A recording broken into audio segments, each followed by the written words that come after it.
প্রিয় ছাত্রছাত্রীরা, আগের দিন আমরা আলোচনা করেছি নবম শ্রেণীর ইতিহাস। শ্রেণীকক্ষে ইতিহাসের নবম শ্রেণীর আজকের বিষয় ফরাসি বিপ্লবের কয়েকটি দিক। ফরাসি বিপ্লব হওয়ার পরে গতদিন আলোচনা করেছিলাম কী কী কারণ ছিল, রাজনৈতিক কারণ, অর্থনৈতিক, সামাজিক কারণ এবং তারপরে দার্শনিকদের প্রভাব, সেগুলো বিস্তারিত আলোচনা হয়েছে। আজকে আলোচনা করব নবম শ্রেণীতে মূলত মাল্টিপল চয়েস কোশ্চেন এবং শর্ট টাইপ কোশ্চেন যেগুলো আসে 1 নম্বরের বা 2 নম্বরের, এই প্রশ্নগুলো ম্যাক্সিমাম থাকে। সেইগুলো তোমরা একেবারে সিলেবাসের প্রথম থেকে যদি করে রাখো, ভবিষ্যতে যখন পরীক্ষা বসবে তখন তোমাদের কাছে এটা খুব ইজি হয়ে যাবে, একেবারে সহজ। তাই আমরা ফরাসি বিপ্লবের যতটুকু পড়ানো হয়েছে প্রথম ভিডিওতে, আজকে ইতিহাসের এই ক্লাসে ফরাসি বিপ্লবের প্রথম অংশ থেকে কি কি শর্ট কোশ্চেন হতে পারে, মাল্টিপল চয়েস কি কি হতে পারে, সেটা আমরা একটু আলোচনা করছি। প্রথম তোমাদের প্রশ্ন আসতে পারে, ফরাসি বিপ্লব কবে হয়েছিল, কত তারিখে হয়েছিল? তোমাদের উত্তর হবে 1789 সালের 14 জুলাই। দ্বিতীয় প্রশ্ন আসতে পারে, ফরাসি বিপ্লব সূত্রপাত হয় কোন ঘটনার মধ্য দিয়ে? তোমাদের উত্তর হবে, তোমরা বলবে, লিখবে যে ফরাসি বিপ্লবের সূত্রপাত হয় বাস্তিল দুর্গের পতনের মধ্য দিয়ে। এরপরে প্রশ্ন আসতে পারে যে ফ্রান্সকে একটা বিপ্লবের আগে রাজনৈতিক কারাগার বলেছেন কোন ব্যক্তি? উত্তর, দার্শনিক ভল্টেয়ার। ফরাসি বিপ্লবের আগে ফ্রান্সকে একেবারে রাজনৈতিক কারাগার বা রাজনৈতিক জেলখানা বলে অভিহিত করেছেন। এইসবের পরে আমরা চলে যাব পরের প্রশ্নে, যে ফরাসি বিপ্লব যখন হয় 1789 সালে, সেই সময় ফ্রান্সের রাজবংশে কোন রাজা শাসন করতেন বা কোন বংশ শাসন করতেন? দুটোর উত্তর, বংশের নাম বুর্ব বংশ, আর যিনি রাজা ছিলেন ফরাসি বিপ্লবের সময় তার নাম ষোড়শ লুই। পরের প্রশ্ন আসতে পারে, ষোড়শ লুইয়ের স্ত্রীর নাম কি ছিল, যাকে পরবর্তীকালে গিলোটিনে হত্যা করা হয়েছিল? প্রশ্নের উত্তর, ফরাসি বিপ্লবের যিনি রাজা ছিলেন ষোড়শ লুই, তার স্ত্রীর নাম মেরি আতোয়ানেত। আমরা এই প্রশ্নগুলো আলোচনা করার পর পরের বিষয়ে আমরা চলে যাব, যে ফরাসি সমাজ অর্থাৎ ফ্রান্সে তখন মানুষের মধ্যে কটি শ্রেণী ছিল? উত্তর হবে 3টি শ্রেণী ছিল। প্রথম শ্রেণী অভিজাত, দ্বিতীয় শ্রেণী প্রথম শ্রেণী যাজক, দ্বিতীয় শ্রেণী অভিজাত এবং তৃতীয় শ্রেণী সাধারণ শ্রেণী বা বুর্জোয়া শ্রেণী। এই 3টে শ্রেণীর মধ্যে প্রায় অধিকাংশ বা 98% মানুষই ছিলেন তৃতীয় সম্প্রদায়ের। ফরাসি বিপ্লবের যে সমস্ত রাজা ছিলেন তাদের নাম এবং তাদের সম্পর্কে যে সমস্ত ছোট প্রশ্নগুলো আসে বা মাল্টিপল চয়েস কোশ্চেন আসে, সেগুলো এখন আমরা একটু আলোচনা করছি। প্রথমে আমরা পেয়ে যাব খুব শক্তিশালী ফ্রান্সের রাজা, বিপ্লবের আগে যিনি রাজত্ব করেছিলেন, তার নাম চতুর্দশ লুই। তার একটি বিখ্যাত কথা আছে, আই অ্যাম দি স্টেট, মানে আমি নিজেই রাষ্ট্র। যদি এরকম প্রশ্ন আসে আমি রাষ্ট্র, এই বক্তব্য কার বা কে বলেছিলেন, তাহলে উত্তরটা হবে ফ্রান্সের রাজা চতুর্দশ লুই, লুই দ্য 14। পরের প্রশ্ন আসতে পারে যে বিলাস ব্যাসনে জীবনযাপন করতেন এবং স্ত্রীর কথায় প্রভাবিত হয়ে দুর্নীতির স্বজন পোষণে ফ্রান্স ভরে গিয়েছিল কোন রাজার আমলে, এবং কোন রাজাকে প্রজাপতি রাজা বলা হয়? তাহলে তার উত্তর হবে পঞ্চদশ লুই। কোন রাজাকে প্রজাপতি রাজা বলা হয় বা কার সময় ফ্রান্স দুর্নীতিতে একেবারে ভরে গিয়েছিল, কিংবা কোন রাজা স্ত্রীর দ্বারা প্রভাবিত হয়ে শাসন পরিচালনা করতেন? উত্তরটা হচ্ছে পঞ্চদশ লুই, তাই তাকে বলা হয় প্রজাপতি রাজা। এবার ফ্রান্সের যখন বিপ্লব হয় তখন সম্রাট কে ছিলেন? ছিলেন রাজা ষোড়শ লুই। এই ষোড়শ লুই তিনি থাকাকালীন 1789 সালের 14 জুলাই ফ্রান্সে ফরাসি বিপ্লব ঘটে। এই ফরাসি বিপ্লবের পিছনে বা বিপ্লব সৃষ্টির পিছনে আর কাদের ভূমিকা ছিল যদি আমরা বলি, তাহলে দার্শনিকদের প্রভাব একটা বিশেষ গুরুত্বপূর্ণ। কারণ দার্শনিকরাই ফরাসি সমাজের যত রকম দুর্নীতি, অত্যাচার, অন্যায় এবং রাজাদের দৈব অধিকার বিশ্বাস সহ বিভিন্ন রকমের নানান জটিলতা, নানান সমস্যাগুলোকে তুলে ধরেছিলেন মানুষের সামনে, এবং তারপর মানুষ সেগুলো দেখে এই রাজাদের বিরুদ্ধে, পূর্ব রাজবংশের বিরুদ্ধে বিরাট বিপ্লব করেছিল, যে বিপ্লব পৃথিবীর বিখ্যাত বিপ্লব, ফরাসি বিপ্লব। এখন প্রশ্ন আসতে পারে যে এই দার্শনিকদের মধ্যে কারা কারা ছিলেন। প্রথমত নাম পেয়ে যাই আমরা মন্টেস্কু। মন্টেস্কু নামে ফরাসি দার্শনিক, যার লেখা বইয়ের নাম দি পার্সিয়ান লেটার্স, এবং যার লেখা বইয়ের নাম স্পিরিট অফ লজ। দুটো বই আছে, দি পার্সিয়ানস লেটার এবং স্পিরিট অফ লজ। এই বই দুটির লেখককে যদি প্রশ্ন আসে তাহলে তোমরা লিখবে মন্টেস্কু, দার্শনিক মন্টেস্কু। পরের প্রশ্ন আসতে পারে দ্য ফিলোজফিক, এই বইটি কার লেখা, যেটি ফরাসি বিপ্লব সৃষ্টির পিছনে বিরাট অবদান রেখেছিল। তোমাদের উত্তর হবে এই বইটির লেখক দার্শনিক ভল্টেয়ার। সবচেয়ে বিখ্যাত যিনি দার্শনিকদের মধ্যে রয়েছেন, ফরাসি দার্শনিকদের মধ্যে, তার নাম হচ্ছে রুশো। রুশোর লেখা বইয়ের নাম কি? রুশোর লেখা বইয়ের নাম হচ্ছে দ্য সোশ্যাল কন্ট্রাক্ট বা সামাজিক চুক্তি।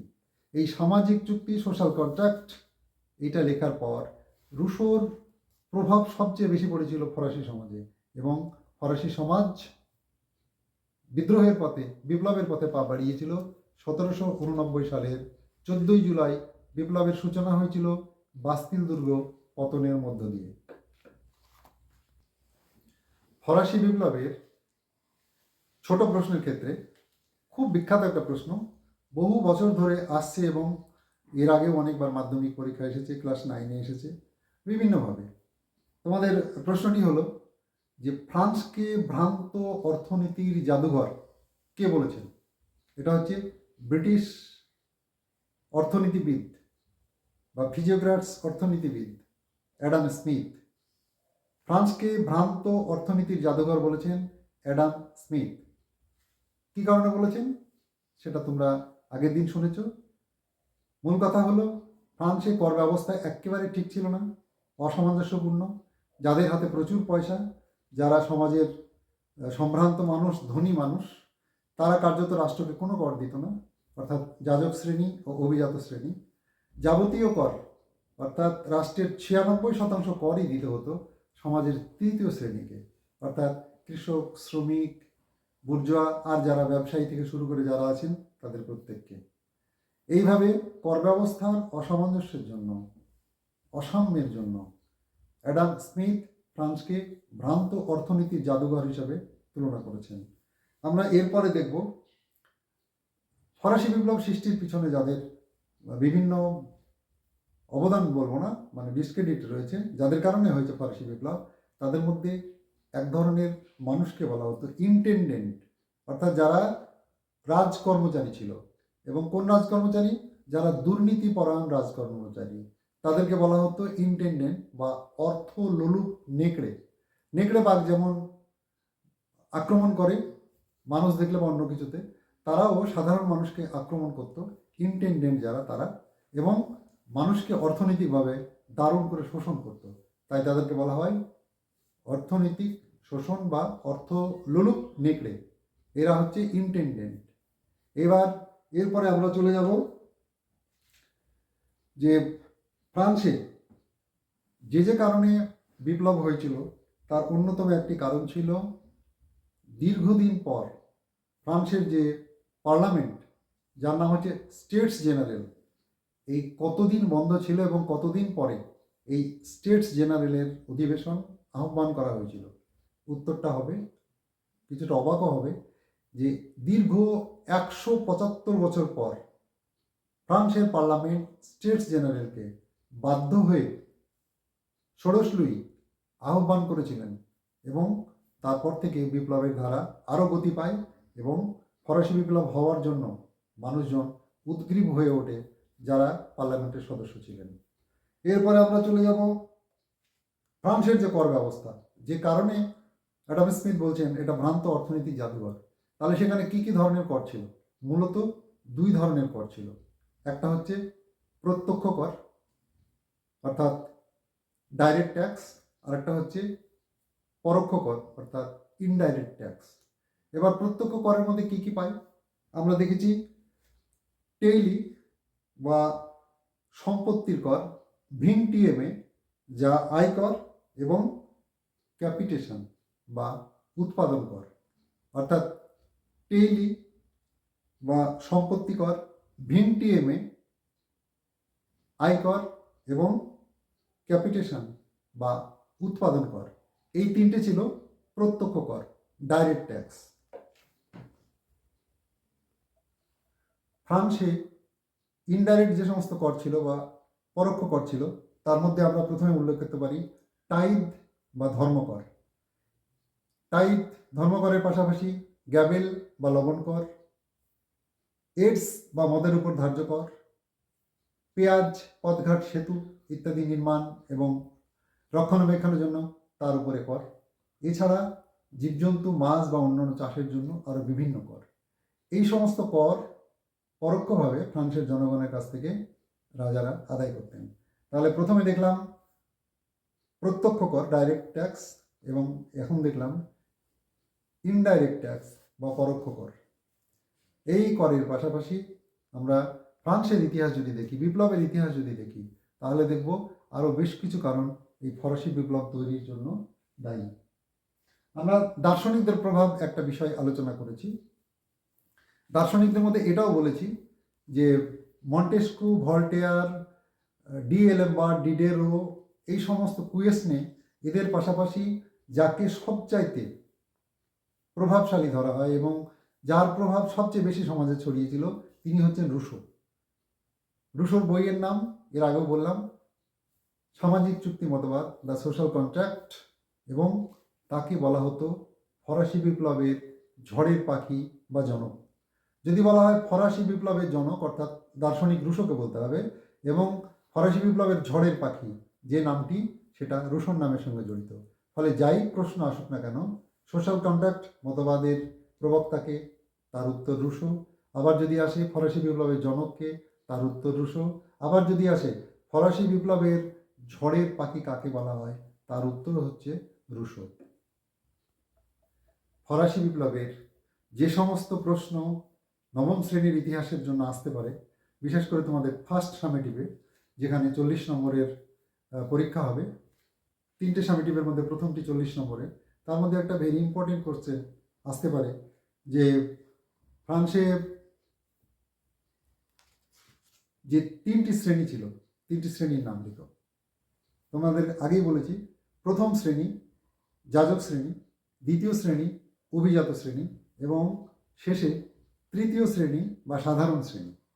এবার আমরা একটু যদি পরিসংখ্যানের দিকে দেখি, প্রথম শ্রেণী অর্থাৎ যাজক সমগ্র জনসংখ্যার 0.5% ছিলেন।